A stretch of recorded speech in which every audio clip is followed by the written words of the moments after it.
ضرب الله مثلا عبدا مملوكا لا يقدر على شيء ومن رزقناه منا رزقا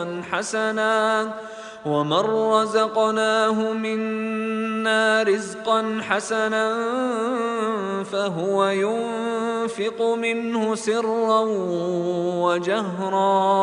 هل يستوون الحمد لله بل أكثرهم لا يعلمون۔ اللہ ایک زرخرید غلام کی مثال بیان کرتا ہے جس کے پاس کوئی قدرت نہیں ہوتی، اور ایک ایسے شخص کی جس کو ہم نے اپنی جانب سے اچھی کشادہ روزی دی ہے، پس وہ اس میں سے پوشیدہ طور پر اور دکھا کر خرچ کرتا ہے۔ کیا یہ لوگ برابر ہو سکتے ہیں؟ تمام تعریفیں اللہ کے لیے ہیں، بلکہ ان میں سے اکثر لوگ نہیں جانتے ہیں۔ اوفی نے ابن عباس رضی اللہ عنہما سے روایت کی ہے کہ یہ کافر اور مومن کی مثال ہے، یعنی دونوں کے درمیان موازنہ کر کے مومن کی برتری ظاہر کرنی مقصود ہے، اور مجاہد کی رائے ہے کہ یہ بتوں اور اللہ کی مثال ہے۔ شوکانی صاحب فتح البیان اور جمال الدین قاسمی وغیرہ نے دوسری رائے کو ترجیح دی ہے۔ امام ابن القیم نے بھی اعلام الموقعین میں اسی کی تائید کی ہے کہ جس طرح غلام جس کے پاس کچھ نہیں ہوتا اور اپنے آقا کے مال میں اس کی بغیر اجازت کے تصرف کرنے سے بالکل عاجز ہوتا ہے، اس آزاد انسان کے برابر نہیں ہو سکتا جسے اللہ تعالیٰ نے خوب مال و دولت سے نوازا ہے اور پوری آزادی اور فراوانی سے دن اور رات خرچ کرتا ہے۔ حالانکہ اللہ کی مخلوق اور انسان ہونے میں دونوں برابر ہیں، لیکن دونوں کے حالات برابر نہیں ہیں۔ اسی طرح اللہ تعالیٰ جو سارے جہان کا پالنہار ہے، اس کے برابر پتھر کے تراشے ہوئے بت کیسے ہو سکتے ہیں؟ حقیقت یہ ہے کہ ساری تعریفیں صرف اللہ کے لیے ہیں، اس لیے کہ تمام نعمتیں اسی کی دی ہوئی ہیں۔ پتھروں کے بنے ہوئے اصنام کیسے کسی حمد و ثنا کے مستحق ہو سکتے ہیں؟ لیکن اکثر لوگ جو شرک کرتے ہیں اس بات کو نہیں سمجھتے ہیں۔ وضرب الله مثلا الرجلين أحدهما أبكم لا يقدر على شيء وهو كل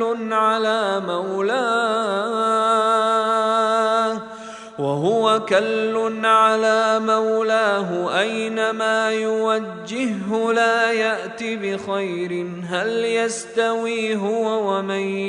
يأمر بالعدل وهو على صراط مستقيم۔ اور اللہ تعالیٰ دو آدمی کی مثال بیان کرتا ہے، ان میں سے ایک گونگا ہے جو کسی کام کی قدرت نہیں رکھتا، اور وہ اپنے آقا کے لیے بوجھ ہوتا ہے، جہاں کہیں بھی اسے بھیجتا ہے کوئی بھلائی لے کر نہیں آتا۔ کیا وہ اس آدمی کے برابر ہو سکتا ہے جو انصاف کا حکم دیتا ہے، درا حال ہے کہ وہ سیدھی راہ پر گامزن ہوتا ہے۔ اس دوسری مثال کے ذریعے بھی بتوں اور اللہ کے درمیان فرق واضح کیا گیا ہے کہ ایک آدمی گونگا اور بہرا ہے، اپنا مافی ضمیر ادا نہیں کر سکتا، اور نہ ہی کسی مفید قول و عمل کی قدرت رکھتا ہے، اور اپنے رشتہ داروں پر یکسر بوجھ بنا ہوا ہے، کسی بھی حیثیت سے نہ اپنے کام کا ہے اور نہ دوسروں کے کام کا۔ ایسا آدمی اس شخص کے برابر کیسے ہو سکتا ہے جو گفتگو کرنے کی پوری قدرت رکھتا ہے، ہوش و خرد کا مالک ہے، لوگوں کو اچھی باتوں کا حکم دے کر انہیں نفع پہنچاتا ہے، اور اچھے اخلاق والا اور صاحب دین ہے، اور اپنا مقصد آسان اور سیدھے راستوں سے حاصل کر لیتا ہے۔ جس طرح یہ دونوں آدمی برابر نہیں ہو سکتے،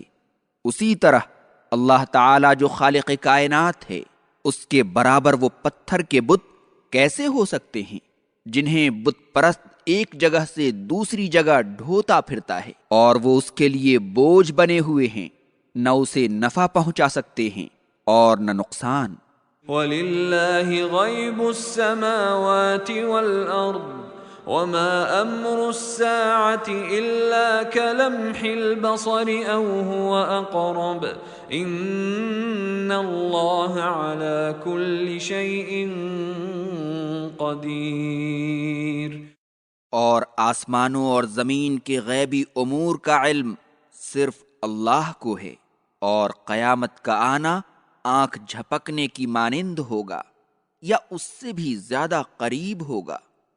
بے شک اللہ ہر چیز پر قادر ہے۔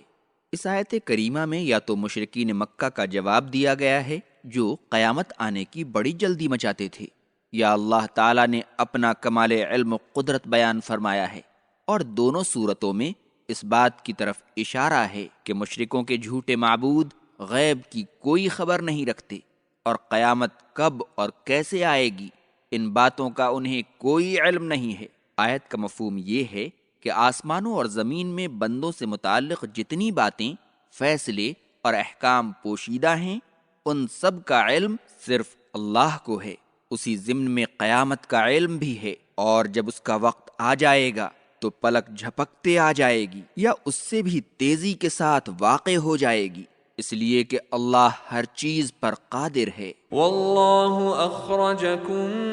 من بطون امہاتکم لا تعلمون شیئا وجعل لكم السمع والأبصار والأفئدة لعلكم تشکرون۔ اور اللہ نے تمہیں تمہاری ماؤں کے پیٹ سے جب نکالا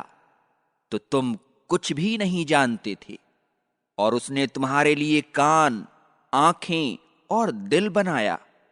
تاکہ تم شکر ادا کرو۔ مفسر ابو سعود لکھتے ہیں کہ آیت 65 واللہ انزل من السماء سے توحید باری تعالیٰ کے جن دلائل کے بیان کی ابتدا ہوئی ہے، اور جو آیت 70 واللہ خلقکم اور آیت 71 واللہ فضل بعضکم علی بعض اور آیت 72 واللہ جعل لکم من انفسکم ازواجا میں بیان کیے گئے ہیں، انہی دلائل میں سے ایک دلیل یہ بھی ہے جو اس آیت میں بیان کی گئی ہے۔ اللہ تعالیٰ آدمی کو جب اس کی ماں کے پیٹ سے نکالتا ہے تو اسے کسی بات کی خبر نہیں ہوتی ہے۔ اللہ اسے کان، آنکھ اور دل دیتا ہے، اور بچپن سے لے کر بڑا ہونے تک ان قوتوں کو بڑھاتا ہے تاکہ وہ ان نعمتوں کو یاد کر کے اس کا شکر ادا کرے، اس کی وحدانیت کا اعتراف کرے اور اسی کی عبادت کرے، اس لیے کہ اللہ تعالیٰ نے اسے یہ نعمتیں اس لیے دی ہیں تاکہ ان کی مدد سے اس کے سامنے زندگی بھر جھکتا رہے۔